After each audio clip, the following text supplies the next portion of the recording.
Bien, écoutez, nous allons commencer, il est 2h12, nous allons commencer cet après-midi, dont je vais assurer l'animation. Alors, d'abord, quelques règles du jeu et ensuite une rapide introduction pour montrer le fil directeur de cet après-midi. Alors, donc cet après-midi va être chargé parce qu'on a 6 intervenants et en fin de journée à 17h30, une table ronde avec les intervenants donc, que nous invitons à rester, bien sûr.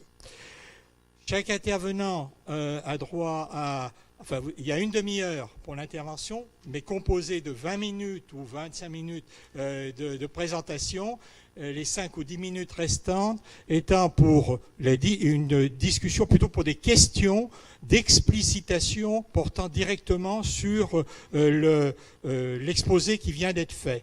C'est plutôt dans la table ronde que l'on aura les discussions générales ou les témoignages éventuels que vous voulez apporter sur les sujets dont on va parler. Voilà.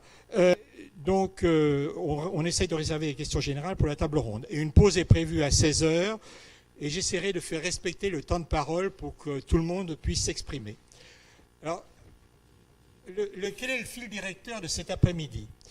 Comme vous l'avez compris, ces journées cherchent à répondre à la question « Qu'est-ce qui change dans le domaine de la trisomie 21 ?» Dans ce contexte, l'objectif de l'après-midi est de présenter des expériences qui montrent que des choses changent dans la vie professionnelle des personnes vivant avec une trisomie 21. J'aime bien l'expression que nous a suggéré Emmanuel Hirsch ce matin, dire personnes vivant avec une trisomie 21. Donc, je vais l'employer maintenant. Bon. Donc, les adultes avec trisomie 21, vivant avec une trisomie 21, peuvent exercer leurs activités en divers lieux, dans des centres d'activité de jour, dans des ESAT, dans des entreprises adaptées, et de plus en plus en milieu ordinaire de travail. Dans les institutions du monde médico-social, apparaissent de plus en plus des initiatives pour enrichir l'activité, le travail de ces personnes, pour valider leur expérience, développer leur bien-être, etc. Donc, il y a des choses qui changent dans le monde médico-social. Ce n'est pas un monde figé. De son côté, l'emploi en milieu ordinaire de travail se développe et s'inscrit dans un nouveau contexte juridique avec l'apparition du décret du 27 décembre 2016 relatif à la mise en œuvre du dispositif d'emploi accompagné en application de la loi El Khomri. Donc, là aussi, les choses changent. Dans le milieu ordinaire, elle se développe et elle change. Par ailleurs, on raisonne de plus en plus pour l'ensemble des personnes handicapées en parcours. On parle de parcours de santé, de parcours de vie, et ce dont nous allons parler, c'est de parcours de travail. Là encore, les choses ne sont pas figées. On peut passer d'un secteur à l'autre, c'est encore embryonnaire, mais on va dans ce sens-là. Donc ces dynamiques, encore balbutiantes, ont un point commun. Elles exigent toutes un accompagnement de qualité, actif et adapté. De plus, elles se développeront d'autant mieux qu'avant, l'école aura connu cette même dynamique dans l'acquisition des apprentissages. C'est pour cela que je passe la parole en premier à Nathalie Gerrier, donc, qui est présidente de Endirect, une entreprise de l'entreprise Endirect et de Grandir à l'école et en société, qui va nous parler de l'école, acquisition des apprentissages et emploi. Merci. Merci, bonjour. Attendez, je vais mettre le PowerPoint.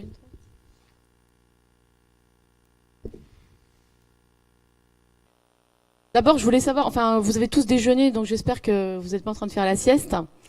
Je voulais savoir à qui j'avais affaire, en gros. Est-ce que, je sais pas, vous êtes plutôt des... Est-ce que les familles peuvent lever la main? Alors, il y a beaucoup de familles. Est-ce qu'il y a des professeurs des écoles? Bon, c'est dommage. Et puis après, les autres, bah, écoutez, bienvenue. Donc, d'abord, je voulais juste vous dire que je suis présidente de l'association Grandir à l'école et en société. C'est une association qui a été créée il y a maintenant une vingtaine d'années par Elisabeth Devim. Et l'objectif de l'association au départ, c'était de créer le métier d'auxiliaire de vie scolaire. À l'époque, il ne faut pas oublier que le métier d'auxiliaire de vie scolaire, en fait, les auxiliaires de vie scolaire ont été créés par les familles. Et au départ, les auxiliaires de vie scolaire étaient salariés, en fait, par les associations familiales. avant d'être reprise par l'État. Ensuite, l'association Grandir à l'école et en société a été... au départ, c'était l'association Grandir à l'école uniquement. Et puis, on s'est vite rendu compte que, évidemment, les personnes porteuses de trisomie 21 grandissaient d'abord à l'école, mais grandissaient aussi dans les loisirs, dans leur famille et dans la vie professionnelle. Et c'est pour ça que maintenant, l'association s'appelle Grandir à l'école et en société. Voilà. Je suis désolée, je suis un peu malade. Pendant plusieurs années, cette association a été présidée par Sophie Cluzel. Et Sophie Cluzel présidait en fait 3 associations. Elle présidait SAIS 92, la FNASEP, et puis Grandir à l'école et en société. Voilà.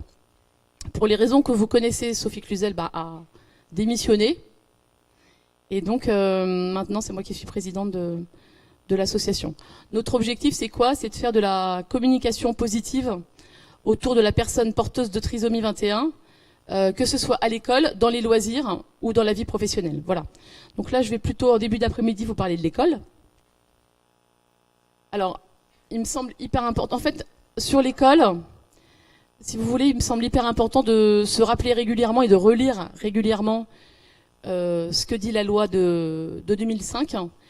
La loi 2005 donc, accorde la priorité à la scolarisation de l'enfant en situation de handicap en milieu ordinaire, c'est-à-dire dans une école ou un établissement scolaire du second degré, dans une classe ordinaire. Et effectivement, c'est toujours intéressant de la relire parce qu'on se rend bien compte que ça évolue, alors positivement ou négativement, mais en tout cas, voilà, c'est important, je pense, de se rappeler ça. Donc ça, c'était un petit pictogramme en facile à lire, facile à comprendre, du coup, qui veut dire que je suis un peu en colère. Alors, pourquoi? Parce qu'en fait, on se rend bien compte qu'en nombre, si vous voulez, l'éducation nationale, c'est compter, en fait. Donc, elle compte le nombre d'élèves porteurs de trisomie 21 scolarisés dans les écoles ordinaires. Et oui, évidemment, elle compte, pardon, je me trompe, elle ne compte pas les élèves porteurs de trisomie 21 scolarisés en milieu ordinaire, elle compte les élèves handicapés scolarisés. Et évidemment, ce nombre est en augmentation, évidemment, quoi. Mais ce qu'elle ne compte pas, et c'est vraiment dommage, parce que ce serait fondamental pour nous, c'est qu'elle ne compte pas tous les travers qui maintenant sont réels et dont, en fait, dont moi j'entends beaucoup de familles s'en plaindre, notamment sur les réseaux sociaux, parce que les réseaux sociaux permettent de discuter. Et effectivement, on a quand même pas mal de travers. Et voilà, je voulais vous le signifier aujourd'hui parce que je pense que c'est à nous, famille, enfin moi-même je suis maman aussi d'un jeune porteur de trisomie 21, et c'est à nous, famille aussi, de le dire en fait. Et effectivement, on entend quoi? On entend de plus en plus d'écoles qui refusent les élèves porteurs de trisomie lorsque la ESH, donc la VS, n'est pas présente. On entend également de plus en plus, et ça moi je trouve ça assez inquiétant, on a de plus en plus d'arguments qu'ils n'ont pas le niveau. Et je trouve qu'on l'entend plus aujourd'hui qu'on ne l'entendait il y a 10 ans. On entend aussi, peut-être qu'il y en a parmi vous qui le vivent, un fléchage vers les IME. Je ne suis pas contre du tout les fléchages vers les IME, mais le fléchage vers les IME qui est fait sans connaissance des listes d'attente, sans connaissance de ce qu'ils vont y faire, sans connaissance de la manière dont l'IME l'accueillera et s'il pourra l'accueillir. Et enfin, on a un autre travers qui est que nos enfants, en fait, sont de moins en moins acceptés en Ulysse. Pourquoi? Parce qu'on estime que, puisque maintenant on a créé l'Ulysse inclusive, et on dit aux familles qu'ils n'ont pas le niveau pour pouvoir suivre une classe en dehors de l'Ulysse, en fait. Voilà. Donc je pense que c'est hyper important qu'aujourd'hui, on demande que les auxiliaires de vie scolaire, donc les AESH, soient formés. C'est au gouvernement de le faire. Ça fait tellement d'années qu'on attend ça que il faut quand même le répéter les choses. Moi, comment? Ben voilà, ça fait longtemps, quoi. On en a un peu, c'est un peu lourd. Et donc je pense qu'il est nécessaire maintenant que les familles disent, bah, écoutez, nos enfants ont leur place en école ordinaire, avec un IME, pas d'IME, enfin, je veux dire, il y a plein de solutions qui peuvent exister, mais ce ne sont plus à nous, familles, de subir le manque de formation des professeurs, le manque de formation des écoles, des directeurs et le manque de formation des AESH. Voilà. Alors c'est peut-être un peu facile ce que je dis, mais j'ai envie de vous dire à vous tous, familles, dénoncez-le, rapprochez-vous des associations. Moi j'ai fait une lettre en fait pour que je peux tenir à disposition de certaines familles pour les écoles, pour les directeurs d'école, pour dire que nos enfants ont leur place dans le monde ordinaire, avec des aménagements évidemment, avec un accompagnement évidemment, mais on ne reviendra pas en arrière. Et là, c'est vrai que je grince un peu des dents actuellement. Pourtant, je suis très positive. Donc du coup, ça m'amène à une citation de Charles Gardou, qu'il a mise dans un livre sur les fragilités, et qui dit « Les personnes en situation de handicap ne relèvent pas d'un type humain à part. Comme tous les êtres humains disséminés sur la planète, elles sont des variations sur un même thème, le fragile et le singulier. Elles ne sont pas étrangers derrière des allures bizarres, floues, désactivées, lointaines que l'on identifie à leur syndrome. » Et c'est très important, je trouve qu'il faut vraiment remettre la personne handicapée à sa place finalement de personne ordinaire. Je ne vois pas pourquoi, parce qu'on est handicapé, on est à part. Voilà, on a droit aux mêmes envies, aux mêmes besoins, aux mêmes besoins, avec une particularité bien sûr, mais nous sommes tous dans le même monde. Alors j'ai envie de vous dire, après c'est compliqué, hein, la formation des... Moi je ne suis pas une professionnelle, je ne suis pas une formatrice. Comment former les écoles, comment former les professeurs, comment former les auxiliaires de vie scolaire, c'est un job à part évidemment.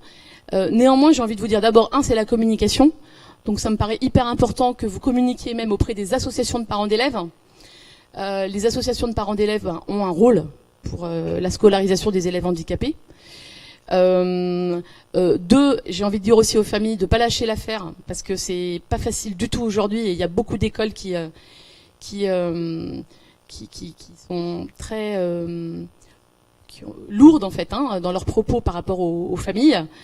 Et j'ai envie de dire aussi aux professeurs, écoutez, soyez curieux, ayez de l'audace et de la compréhension en fait, hein, et c'est ce qui fait toute la vie finalement. Dans la vie, si on a un peu de curiosité, un peu d'audace et de compréhension, on arrive à faire beaucoup de choses. Avec en entreprise, je veux dire dans la rue, n'importe où, hein, donc avec des élèves handicapés, je vois pas pourquoi ça se ferait pas. Alors, Jean-Marc Richard m'a dit qu'est-ce qui serait important dans la scolarisation quand on aborde l'autonomie future. C'est pas une question très facile. Mais finalement, j'ai un jeune, moi, mon fils, il a 17 ans. Et c'est assez intéressant de voir ce qu'il a appris avec les professeurs. Parce qu'à certains moments, franchement, il a appris des trucs complètement idiots, qui n'ont servi absolument à rien. Peut-être à développer un peu plus son cerveau, j'espère. Mais finalement, je pense quand même, quand je vois des jeunes qui ont entre 17 et 25 ans, je me rends compte, parce que ce qu'il faut surtout pas oublier, on a beaucoup de chance, on est dans un monde digital. Le téléphone portable, ça me semble super important. Donc j'ai envie de dire, même dans les apprentissages scolaires, en fait, ça me paraît essentiel. Le téléphone portable, savoir chercher un plan, évidemment l'argent. Alors maintenant il y a des applications qui existent pour apprendre l'utilisation de l'argent, savoir se repérer dans la rue. Enfin, finalement, les habiletés sociales. J'ai envie de vous dire, à l'école, on apprend aussi tout ça en fait. Faut pas oublier qu'on n'apprend pas que du scolaire, mais on apprend aussi tous ces points en fait d'autonomie, savoir faire sa machine, savoir mettre sa clé dans sa serrure, savoir utiliser son ticket de métro, enfin voilà. Et tous ces points-là, finalement, il faut pas oublier de dire aux écoles aussi, et aux professeurs et aux auxiliaires de vie scolaire, la vie future de mon enfant, c'est ça. Hein. C'est se déplacer dans les transports, c'est dire bonjour à quelqu'un quand il arrive, et c'est pas seulement savoir faire une multiplication. C'est pas très grave ça. À la limite, je veux dire, on sait qu'ils sont trisomiques. Hein. Ils sont vivantes avec une trisomie. Donc voilà. Donc il me paraît aussi fondamental quand on parle à l'école de lui dire que toutes ces habiletés en fait seront la base de la future autonomie de nos enfants. Voilà. Voilà. Donc mon message c'est ça, c'est que n'oublions pas, on vit tous dans le même monde quoi. Il n'y a pas de monde séparé, et ça c'est marrant parce qu'il faut quand même le répéter plusieurs fois parce qu'il y a des gens qui en ont pas conscience.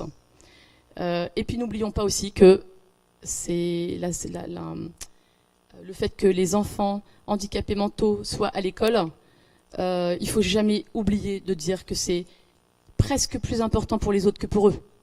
Et que, évidemment, pour les autres, ça donne ça permet de comprendre ce que c'est qu'un cerveau. Ça permet de comprendre qu'on n'est pas tous pareils. Ça permet de comprendre que c'est intéressant d'aller aider les autres. Ça permet de comprendre que dans sa vie, on rencontrera forcément des gens fragiles. Et ça, c'est pareil, il faut le répéter, quoi. Et les enfants qui sont avec nos enfants porteurs de trisomie 21, c'est les futurs recruteurs de demain, il ne faut pas oublier, quoi. Donc du coup, c'est eux qui recruteront peut-être dans leurs entreprises nos jeunes, en fait. Hein. Voilà. Donc il me semble indispensable de rappeler ça. Alors après, c'est vrai qu'on se retrouve parfois face à des familles qui sont sur des chemins chaotiques, difficiles. Et n'oublions jamais une chose. C'est notre chemin, quoi. C'est pas l'enfant des autres. Hein. Et ça aussi, c'est important de le rappeler. Il y a des familles qui subissent trop ça. C'est leur choix, quoi. Même si les choix sont pas toujours bons, c'est pas grave. On fait tous des mauvais choix dans la vie, et on en fait des bons aussi, heureusement. Donc du coup, n'oublions jamais en fait que c'est ce chemin, en fait, ce parcours, c'est le vôtre, et que quel que soit tout ce qu'on vous dira, c'est quand même votre chemin et votre parcours à vous. Et il ne faut pas se faire déposséder de ses enfants, ce qui arrive parfois face à des professionnels. Et puis d'autre part, n'oublions pas aussi une chose. Alors là, c'est vrai que moi je me rends compte en fait que c'est pas facile non plus de lâcher nos enfants vers l'autonomie. Et donc il faut pas oublier que c'est leur chemin à eux. Il faut que nous aussi, je pense, famille, on ose les lâcher peut-être plus que ce qu'on le fait quand on a un peu peur. Et il faut pas oublier donc voilà que c'est leur chemin à eux aussi. Je vous remercie. 14h30. Pas mal, hein?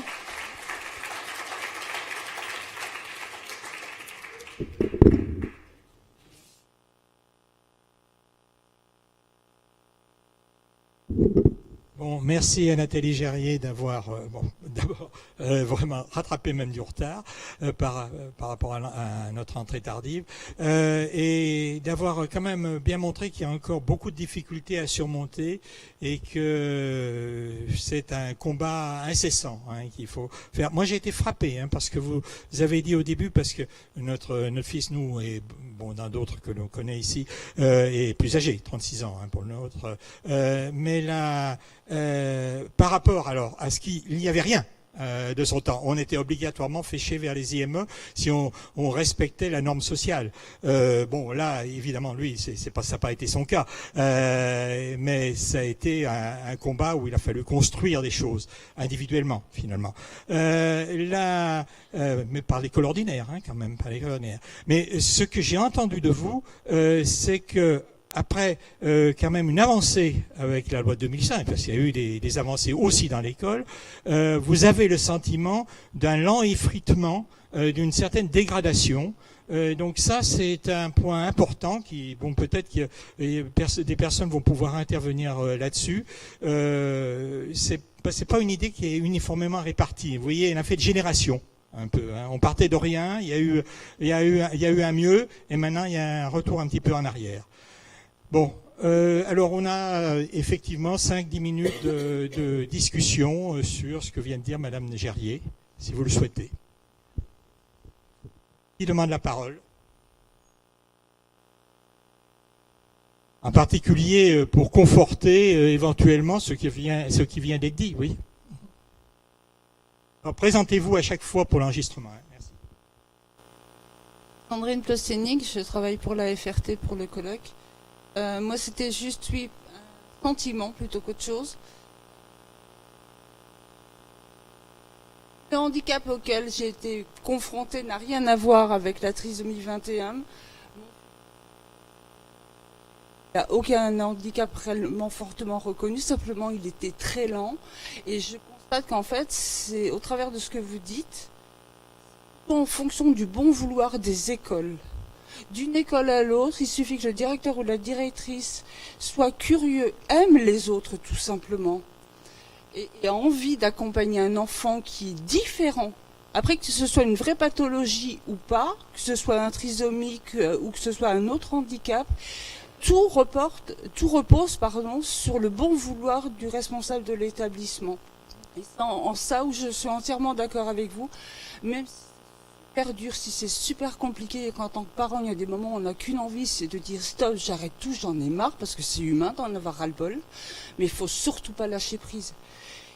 Les associations comme les vôtres ou comme toutes les autres associations sont heureusement là aussi pour aider les familles dans ce qui est malheureusement un combat, alors que ça ne devrait pas être un combat. Quel que soit le handicap de l'enfant, c'est aussi un enrichissement pour les autres enfants.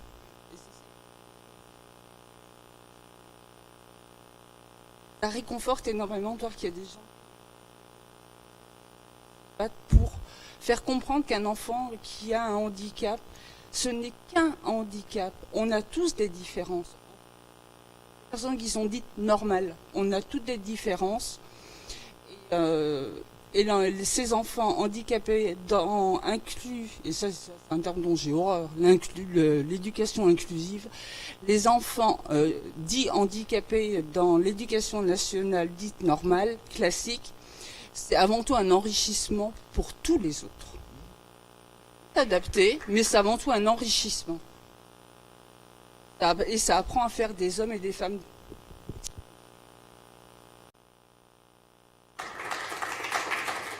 D'ailleurs, la trisomie 21, c'est assez intéressant parce que c'est un ensemble de plein de petites associations. Je sais pas pourquoi, mais c'est comme ça. Et c'est pas grave. C'est pas grave. Il faut justement ne pas mettre les associations les unes contre les autres. Au contraire, il faut qu'on travaille tous ensemble. Et si vous êtes dans une région, il y a une association qui est active, on fait ensemble. C'est pas très grave, quoi. L'objectif, justement, c'est de tous aller dans le même sens. Je voudrais vous dire que j'ai attentivement suivi les travaux de l'expertise sur la déficience intellectuelle de l'INSERM et je voudrais rebondir sur ce qu'on apprend à l'école sur le calcul. Le calcul, c'est pas uniquement les multiplications et le calcul, c'est extrêmement important pour les personnes qui ont des difficultés de repérage parce que ça permet de repérer les distances. Quand vous avez un rectangle, eh bien c'est pas la même distance entre les deux côtés du rectangle. Quand vous avez un triangle, c'est pas la même chose. Et on apprend, moi j'ai été frappée parce que je ne connaissais rien, j'ai appris en lisant que le calcul, c'est extrêmement important dans la vie courante pour des tas de choses. Le nombre de stations pour l'autobus, la distance entre l'endroit où on habite et l'arrêt de l'autobus, etc. Je ne vais pas aller plus loin, mais je crois qu'il faut mettre l'accent. Moi, je croyais que c'était l'écriture, je croyais que c'était la lecture, ce qui avait de plus important. J'ai appris en lisant ces travaux de l'expertise de l'INSERM qu'en fait, c'est le calcul qui est le plus important pour l'autonomie. Voilà, c'est tout juste ce que je voulais livrer. Merci. D'autres interventions? Oui, là-bas. J'arrive.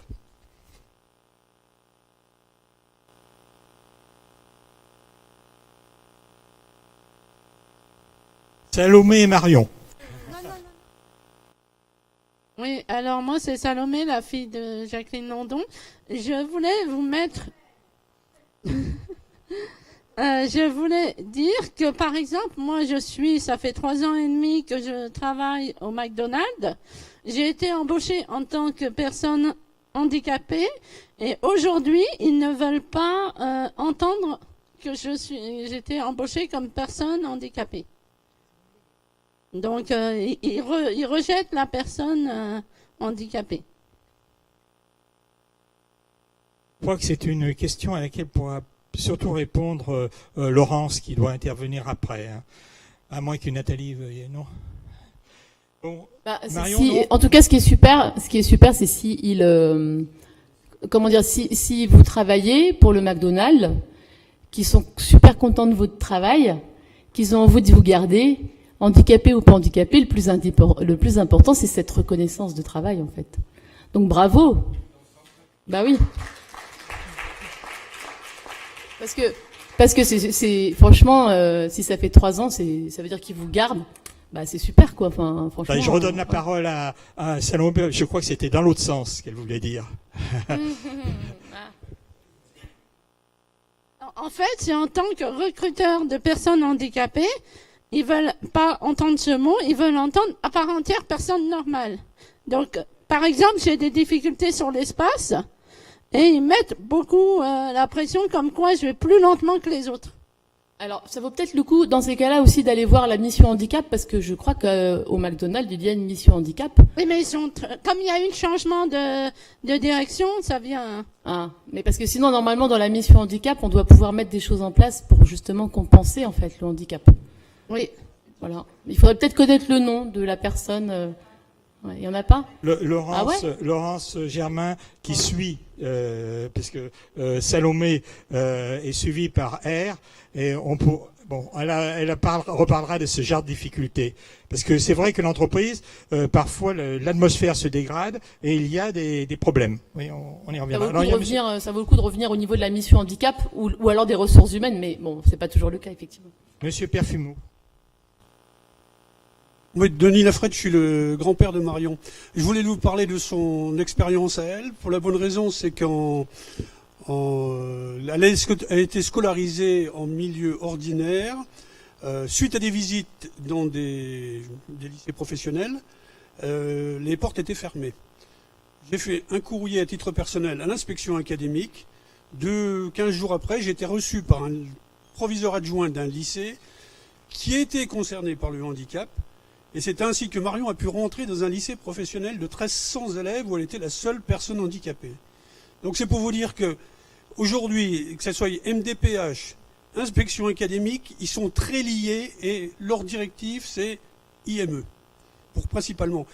Je fais partie d'une association Trisomie 21 Haute-Marne.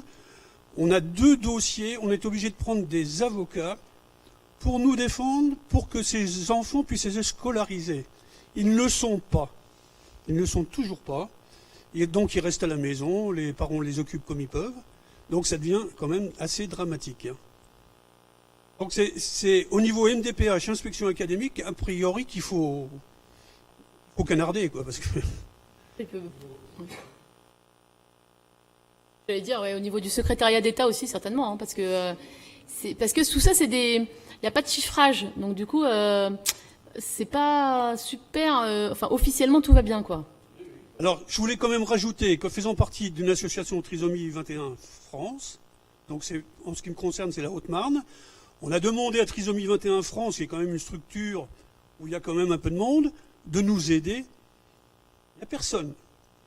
Donc, notre solution a été de nous radier de Trisomie 21 France. Excusez s'il y a des gens de Trisomie 21 France, mais bon... On essaye d'avancer, mais il faut qu'on nous aide aussi, quoi. Sur les apprentissages, sur ce que disait Jacqueline London, alors moi j'ai été certainement maladroite, mais je suis d'accord, c'est-à-dire que il me paraît fondamental que les enseignements soient faits pour l'objectif de l'autonomie, en fait, effectivement. Et moi je ne suis pas une experte, donc je ne suis pas capable de dire si le calcul ou la lecture ou quoi que ce soit aide à tendre vers cela.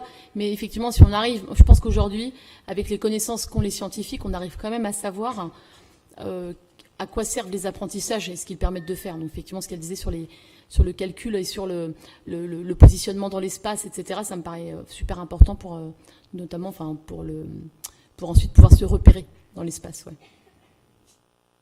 Il est certain que l'expertise collective de l'INSERM sur la déficience intellectuelle montre qu'il y a eu de grands progrès dans les connaissances du fonctionnement du cerveau dans le domaine de l'acquisition des apprentissages. Mais le pontage avec la formation des maîtres, avec la traduction concrète en particulier pour les enfants en difficulté comme les nôtres, n'est pas encore faite.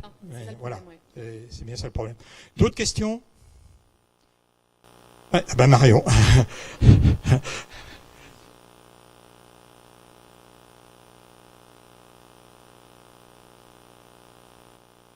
Allô? Oui.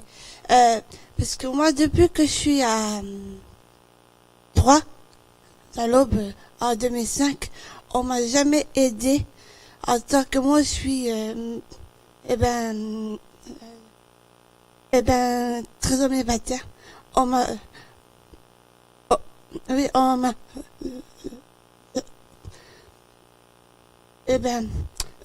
jamais aidé.